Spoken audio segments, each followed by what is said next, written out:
Yesus mati di Bukit Golgota, Jumat Agung, tapi sebelumnya dia disalibkan. Pada hari yang ketiga dia dibangkitkan, dan dia bangkit hari yang ketiga sampai hari yang ke-40. Banyak peristiwa-peristiwa yang dia tujukan kepada dunia bahwa benar-benar dia telah bangkit, dan dia sudah menyatakan kuasa kemenangan iman bagi dia. Karena dia sudah menunjukkan kepada murid-murid, pada banyak orang, sehingga mereka imani, mereka percaya Yesus hidup. Begitu juga kehidupan kita, kita percaya Yesus hidup di dalam kehidupan kita. Dan pada hari ini kita memperingati kenaikannya ke surga pada hari ke-40. Dan selanjutnya 10 hari dikatakan hari ke-50, rasul-rasul menanti-nanti. Dengan maksud apa? Yaitu menanti Roh Kudus dicurahkan. Sehingga dikatakan pada hari ke-50, hari Pentakosta, hari pencurahan Roh Kudus. Itulah paket daripada Paskah orang Kristen yang percaya kepada Tuhan, di mana kuasanya yang tidak berubah dahulu, sekarang, sampai selama-lamanya. Nah, saya mengajak saudara untuk kita membaca firman Tuhan dalam Kisah Para Rasul 1 ayat 6 sampai ayat 11. Kita bangkit berdiri dan saya baca ayat ke-6, saudara semua baca ayat ganjil. Kisah Para Rasul 1 ayat 6 sampai ayatnya yang ke-11. Yesus terangkat ke surga. Maka bertanyalah mereka yang berkumpul di situ, Tuhan, maukah Engkau pada masa ini memulihkan kerajaan bagi Israel?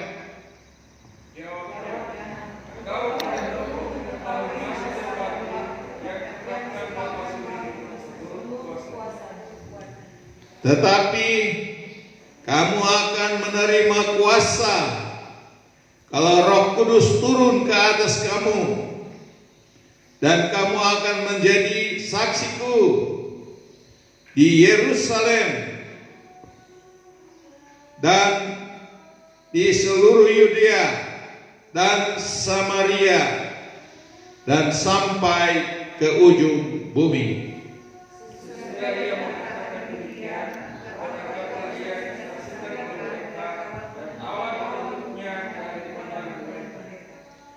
Ketika mereka sedang menatap ke langit, waktu ia naik itu, tiba-tiba berdirilah 2 orang yang berpakaian putih dekat mereka.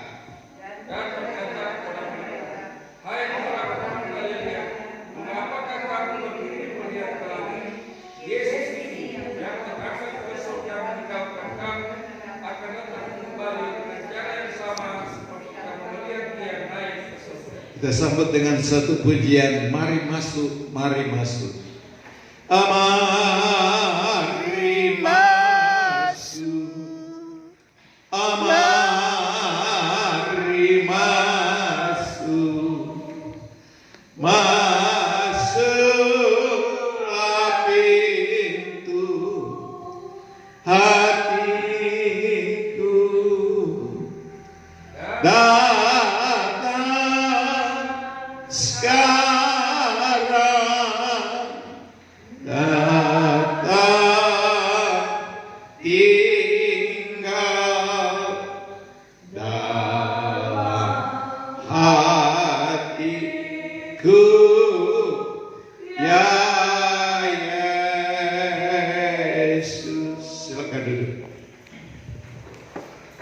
Puji Tuhan, saudaraku, kasih dalam Tuhan Yesus Kristus.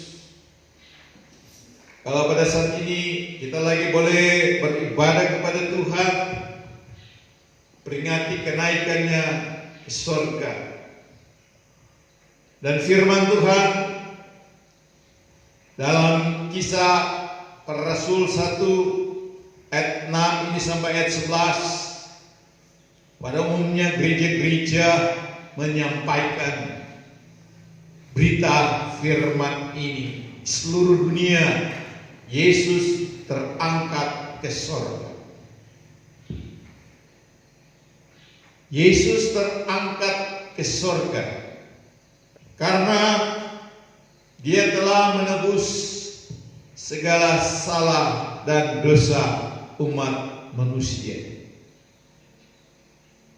Dia yang telah mati di Bukit Golgota, Dia yang sudah ditindas, disiksa, tapi membawa kemenangan bagi orang yang percaya kepada Dia. Oleh sebab itu, di hari yang ketiga Dia dibangkitkan. Dia bangkit. Dia menunjukkan bahwa kuasa maut telah dikalahkan, sehingga dikatakan hari kemenangan orang percaya, karena Dia telah bangkit. Kemudian setelah Dia bangkit, banyak orang-orang yang ragu-ragu, yang tidak percaya, termasuk muridnya sendiri, yaitu Thomas, sehingga dijuluki Thomas Rasul yang bimbang.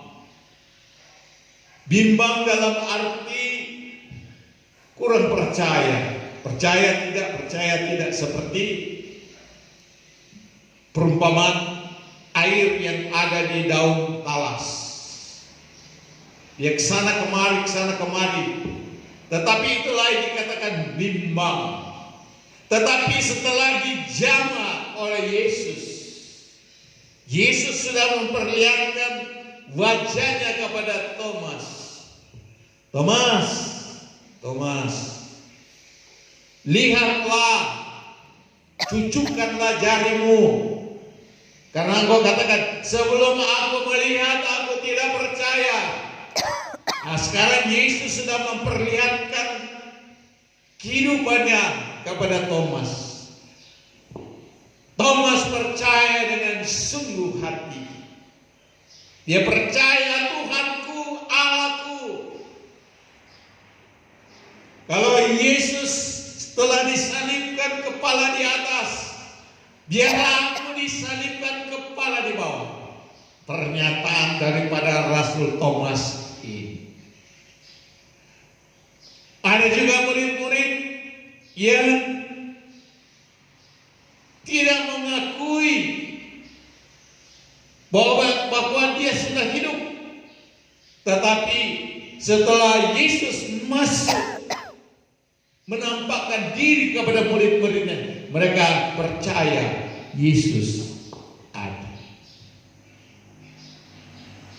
Jelang Dia bangkit sampai hari yang ke-40, Dia naik ke surga, terangkat ke surga. Segala beban, segala derita Dia telah ambil semuanya. Walaupun masih banyak orang yang tidak percaya, dalam Alkitab dusta mahkamah agama. Kalau mereka katakan Yesus tidak tahu mayatnya dicuri orang, itu dusta mahkamah agama. Mereka tidak tahu. Nah, ini gambaran manusia yang kurang percaya. Tetapi setelah kita imani, kita percaya sungguh kepada Dia, Dia alirkan rohnya kepada kita. Firman Tuhan yang kita sudah baca tadi. Maka bertanyalah mereka yang berkumpul di situ, Tuhan, maukah Engkau pada masa ini memulihkan kerajaan bagi Israel? Jawabnya, engkau tidak perlu mengetahui masa dan waktu yang ditetapkan Bapa sendiri menurut kuasanya. Terjadi pertanyaan,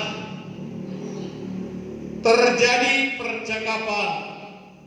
Kalau sekarang istilahnya dialog, terjadi dialog antara Yesus dengan murid-muridnya dan orang yang bertanya. Sehingga dikatakan di dalam firman-Nya, Yesus menyampaikan kepada orang banyak, termasuk murid-muridnya dan kepada orang yang mau percaya. Dikatakan dalam ayatnya yang ke-8, sederhana bunyinya, tetapi kuasanya yang akan Dia beri kepada orang yang percaya kepada Dia. Dia sampaikan apa sebelum Dia terangkat ke surga.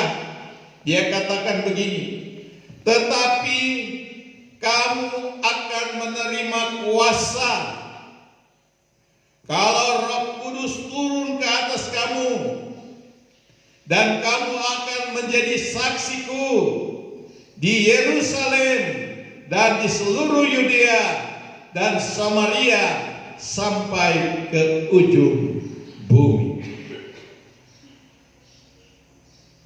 Yesus datang menjamah umat manusia, orang yang percaya, yang dipanggilnya, yang dipilihnya untuk menjadikan terang bagi dunia.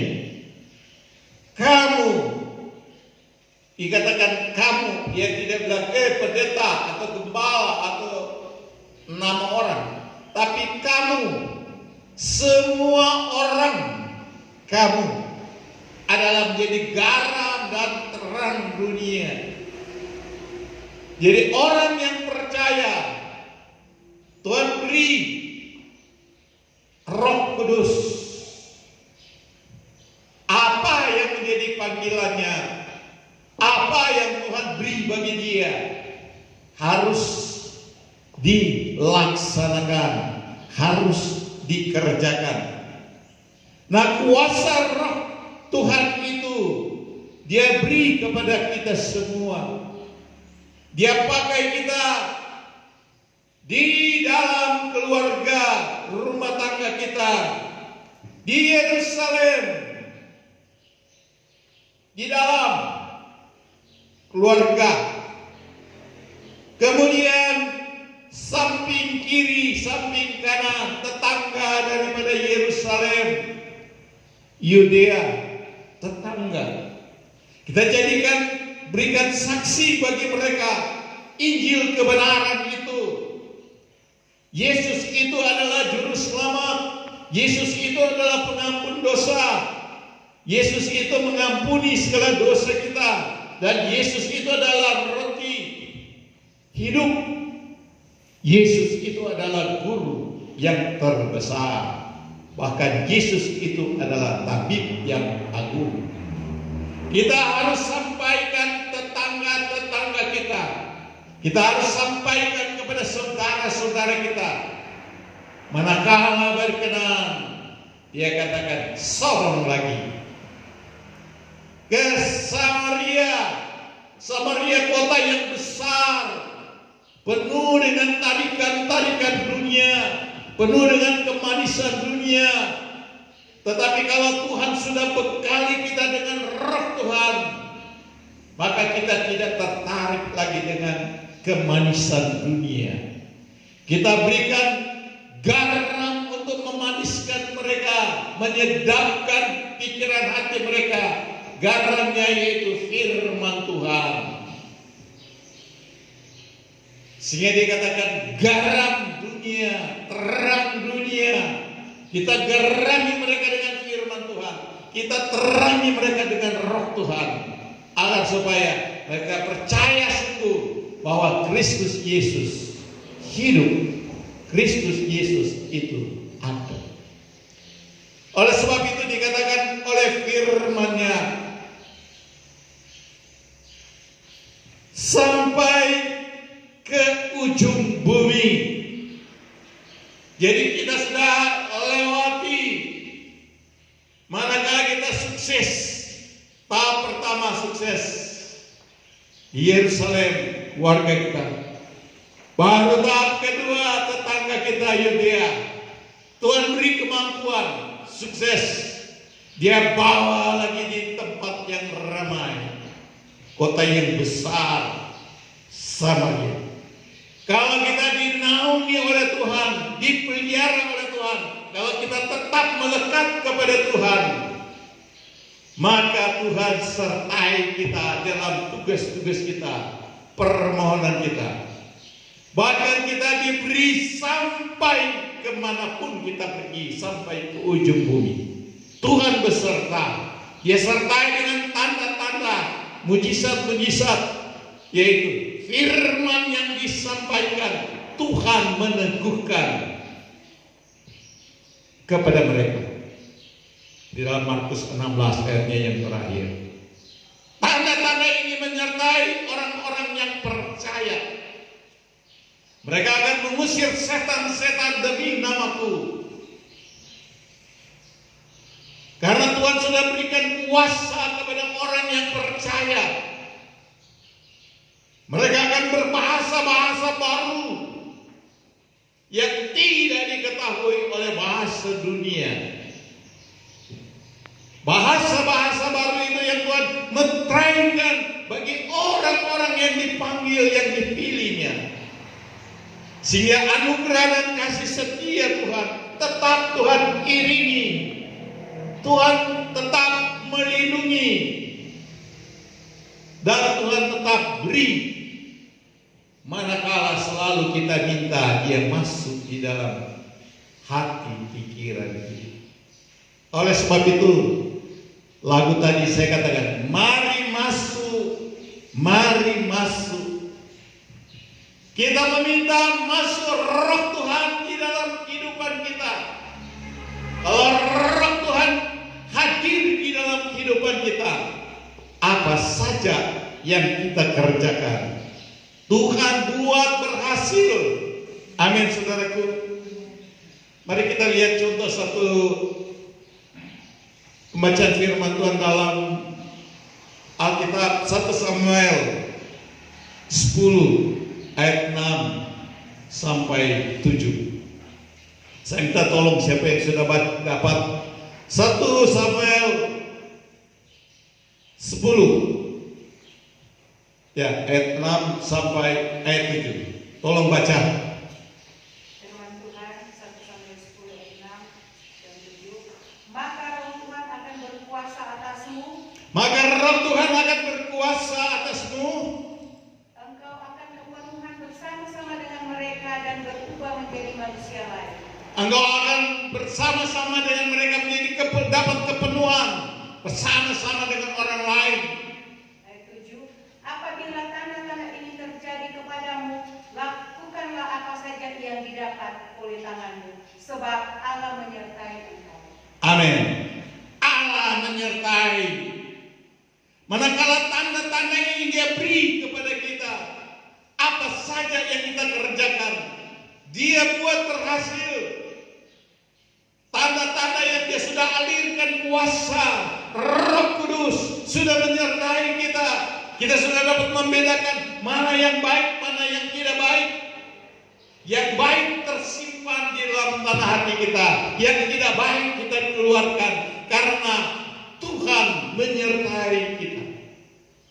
Oleh sebab itu di dalam banyak ayat-ayat firman Tuhan, manakala kita mengakui Tuhan selalu menolong menyertai kita, maka kita selalu terbuka kepada Tuhan. Terbuka dalam hal apa? Saya mengaku segala perbuatan-perbuatan, kesalahan-kesalahan saya, dosa saya tidak kusembunyikan. Maka berkenanlah Tuhan, Roh-Nya masuk di dalam hati dan pikiran kita. Dia mengurapi kita sehingga kita dapat melakukan pekerjaan yang Tuhan beri bagi kita, karena kuasa Roh-Nya yang kudus bekerja di dalam hidup orang percaya yang melakukan tugas-tugas yang Tuhan sudah percayakan kepada kita. Mungkin Roh Tuhan beri bagi dia roh untuk menasihati, mungkin untuk melayani, mungkin untuk bermazmur, ada yang untuk berkhotbah, ada yang musik. Tuhan tetapkan karena dia penuhi dengan Roh-Nya yang kudus. Kalau kita imani kalau Tuhan ada di dalam kehidupan kita, Roh-Nya yang kudus, berlakulah apa yang dikatakan oleh firman-Nya. Karena Yesus telah memberikan kepada kita roh kebenaran. Tinggallah beserta dengan aku. Yohanes katakan, aku akan memberikan roh kebenaran. Aku akan menuntun engkau. Dan roh damai sejahtera akan kutinggalkan kepadamu. Amin. Pertanyaan, andai kata Yesus tidak terangkat ke surga, bagaimana caranya? Apakah kita mendapat roh kebenaran? Tidak. Karena di dalam pembacaan Yohanes 16, Anda baca sendiri. Karena ada bayinya Yesus pergi terangkat ke surga. Murid-muridnya, orang percaya tidak menahan dia. Tetapi kalau dia tidak pergi, roh kebenaran, roh damai sejahtera, dia tidak tinggalkan kepada orang percaya. Tetapi karena dia pergi terangkat ke surga, maka roh kebenaran dia curahkan bagi orang-orang yang percaya kepada Tuhan. Amin. Ada roh kebenaran, ada roh Kristus yang diam di dalam hatinya, dan dia percaya di mana Tuhan tetapkan dia. Tuhan beserta dengan dia, dan Tuhan buat berhasil. Amin. Dia buat berhasil. Karena apa? Karena Tuhan, karena rohnya sudah ada di dalam dia, dan Tuhan sudah beri kuasa bagi dia. Kuasa itu tiada terbatas. Banyak cara. Roh Kudus itu sangat unik, berbeda-beda, tapi dikerjakan oleh satu roh, yaitu roh Tuhan. Oleh sebab itu, di dalam firman-Nya ayat 9, 10 dan seterusnya dikatakan begini. Sesudah ia mengatakan demikian, terangkatlah ia disaksikan oleh mereka, dan awan menutupnya dari pandangan mereka. Ketika mereka sedang menatap ke langit, waktu ia naik itu, tiba-tiba berdirilah dua orang yang berpakaian putih dekat mereka, dan berkata kepada mereka, hai orang-orang Galilea, mengapakah kamu berdiri melihat ke langit? Yesus ini yang terangkat ke surga meninggalkan kamu akan datang kembali dengan cara yang sama seperti kamu melihat dia naik ke surga. Itulah dialog yang sudah terjadi antara Yesus dengan murid-muridnya, dengan orang-orang percaya. Mereka bertanya, kamu melihat dia terangkat ke surga, kelak nanti dia juga kembali di tempat ini. Itu sebabnya dikatakan oleh firman-Nya, dijabarkan di dalam kehidupan kita. Maka doa permohonan kita, kalau kita sungguh-sungguh mencari Dia, maka terangkatlah doa kita, dijawablah doa kita. Kalau hati kita terangkat ke surga, bukan ke bumi, bukan ke dunia, tetapi hati kita selalu kita angkat ke Maha Kuasa, Maha Tinggi, maka Dia akan menjawab kita. Sebagaimana engkau melihat Dia naik ke atas, kelak nanti juga Dia sampaikan, kamu akan melihat Aku. Puji Tuhan, saudara kasih dalam Tuhan Yesus Kristus. Ada satu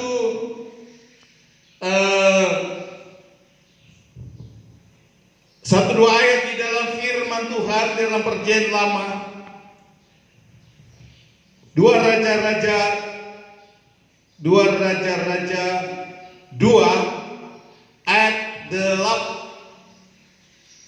ayat 9 dan ayat 10 berkata begini. Dan sesudah mereka sampai di seberang, berkatalah Elia kepada Elisa, mintalah apa yang hendak kulakukan kepadamu sebelum aku terangkat daripadamu. Jawab Elisa, biarlah kiranya aku mendapat 2 bagian dari rohmu. Berkatalah Elia, yang kau minta itu adalah sukar, tetapi jika engkau dapat melihat aku terangkat daripadamu, akan terjadilah kepadamu seperti yang demikian, dan jika tidak akan terjadi. Ayat 11. Sedang mereka berjalan terus sambil berkata-kata, tiba-tiba datanglah kereta berapi dengan kuda berapi memisahkan keduanya. Lalu naiklah Elia ke surga dalam angin badai. Baru Elisa bilang apa ke Elia? Ketika Elisa melihat itu, maka berteriaklah ia, Bapakku, Bapakku. Jadi kalau tadi percakapan antara murid-murid dan orang percaya Yesus terangkat ke surga,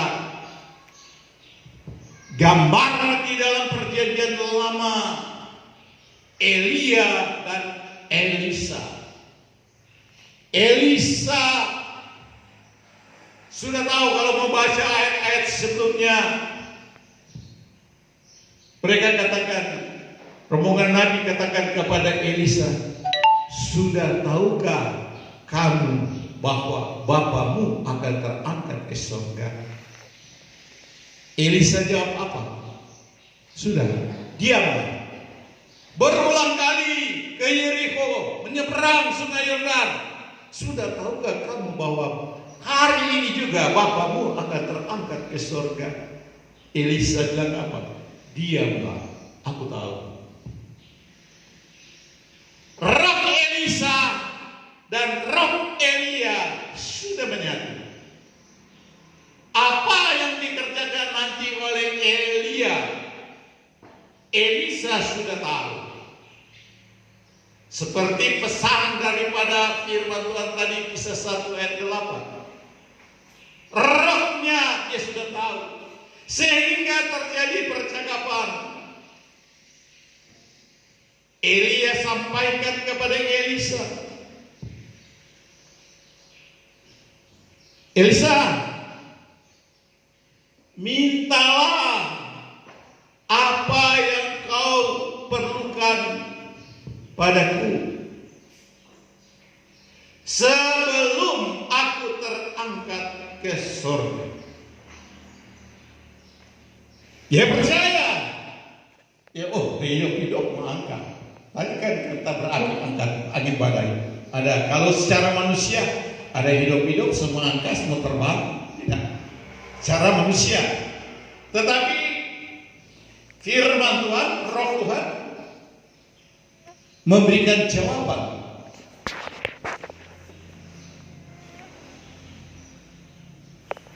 Elisa bilang apa? Dia minta apa? Elia, aku meminta 2 bagian dari rohmu.